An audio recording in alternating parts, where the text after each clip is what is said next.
Bonjour à vous. Amour, vie et croyances personnelles. Voilà une question très intéressante et comme le disait Bouddha, par nos pensées, nous créons notre réalité.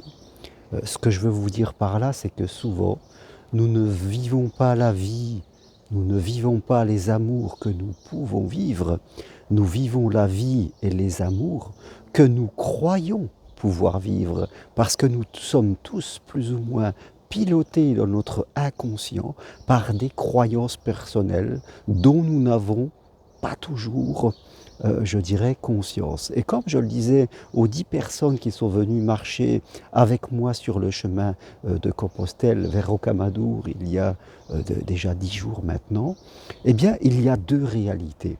La réalité objective, comme on l'appelle, par exemple, je marche sur le chemin de Compostelle, je suis moi en train de vous faire une vidéo, eh bien tout cela, c'est de la réalité objective, c'est-à-dire c'est un fait observable que je ne peux contredire. Puis, il y a la réalité subjective, c'est-à-dire toutes les interprétations et les jugements que je vais faire parce que je serai piloté, mon regard sera piloté, mes interprétations, comment je vais voir les choses, sera piloté par mon histoire, par tout ce que j'ai enregistré à l'intérieur de moi, ce qu'on appelle la réalité subjective. Et comme je le disais à ces 10 personnes, vous êtes 10 et chacun va interpréter la réalité objective en fonction de son histoire. Donc, et c'est pour ça que dans la vie, vous pouvez voir des gens totalement différents qui, certains vont bien vivre en amour dans leur vie,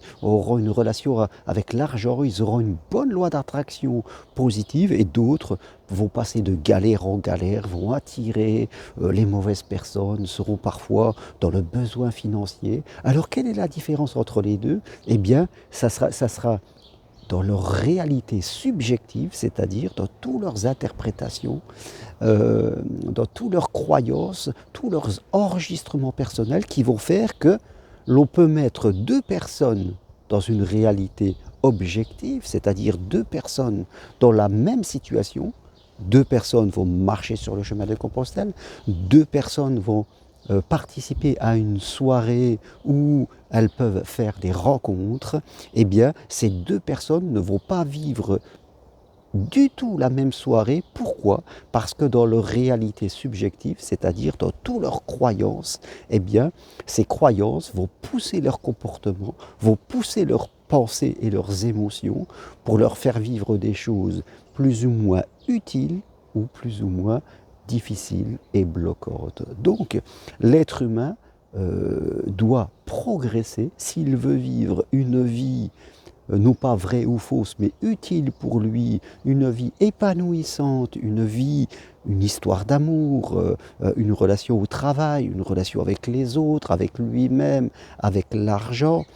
Si un être humain, je veux dire, n'est pas satisfait de la vie qu'il a, il doit travailler sur sa réalité objective. Et moi, quand j'accompagne des gens, si je suis sur le chemin de Compostelle ou si j'ai des consultations de personnes qui veulent progresser en amour, qui veulent être mieux avec eux-mêmes, avec les autres, ou qui veulent changer de travail pour devenir coach ou psychopraticien, eh bien je vais travailler sur leur réalité subjective pour la faire la plus utile et la plus motivante possible. Et vous voyez, les gens ont souvent des problèmes avec les autres parce qu'on se confronte dans la réalité subjective. Nos parents projettent sur nous leur façon d'interpréter le monde, d'interpréter ce qui est bien. Moi-même, je peux projeter sur les autres mes peurs, mes croyances, mes doutes. En amour, eh bien, on se confronte dans nos interprétations de la vie, dans nos interprétations de ce qu'il faut faire en amour. Donc vous voyez, c'est tous dans nos constructions mentales qui viennent créer souvent, la plupart du temps, les problèmes que nous rencontrons. Nous sommes souvent, nous, l'autre, à l'origine des difficultés que nous rencontrons parce que nous prenons nos interprétations, c'est-à-dire notre réalité subjective que nous construisions mentalement, nous la prenons comme une réalité objective, c'est-à-dire un fait, quelque chose qui est vrai à 100%. Et c'est ça la plus grande erreur de beaucoup de personnes, c'est de ne pas avoir assez de souplesse d'esprit pour, je dirais, travailler leur réalité subjective comme une pâte à modeler qu'on va, je dirais, adoucir, dans lequel on va mettre des nuances,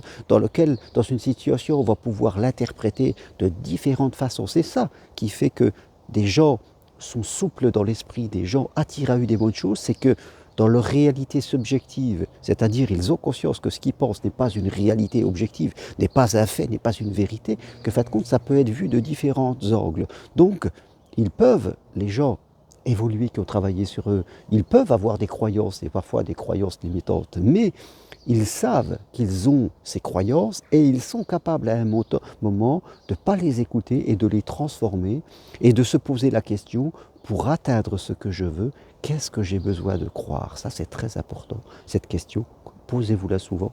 Pour atteindre ce que je veux, pour être heureux en amour, pour attirer à moi une bonne personne, pour attirer à moi de l'argent, pour réussir dans un projet professionnel, pour être mieux avec moi, avec les autres, pour mieux communiquer, qu'est-ce que j'ai besoin de croire?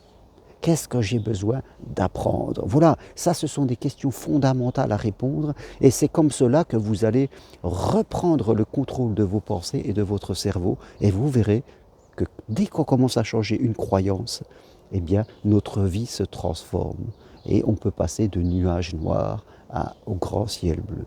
Les solutions sont en nous, les solutions sont dans notre cerveau et quand on commence à avoir une réalité subjective, c'est-à-dire des interprétations de la vie beaucoup plus utiles pour nous, eh bien nous serons mieux à même de confronter les difficultés objectives que l'on peut tous rencontrer dans la vie. On rencontre tous des difficultés dans la vie. Moi, j'en rencontre. Mais j'essaie toujours de regarder les solutions, les apprentissages que je dois faire. Je trouve des solutions pour dépasser. Je travaille mes croyances. Et quand on est dans cet état d'esprit, croyez-moi que la vie devient autre chose. Ne vous enfermez pas dans l'interprétation que vous faites de votre vie, de vos amours, de ce que vous vous croyez capable de vivre. Ce sont que des interprétations. Jouez là-dessus pour les rendre plus utiles. Et si vous voulez aller plus loin, venez marcher sur Compostelle avec moi. Il reste une place sur la marche de Conques fin juillet. Prenez-la. Sinon, venez en septembre ou en juin.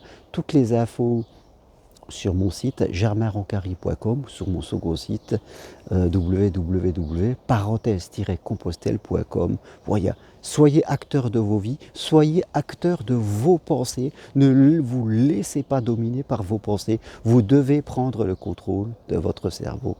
À bientôt, merci, au revoir.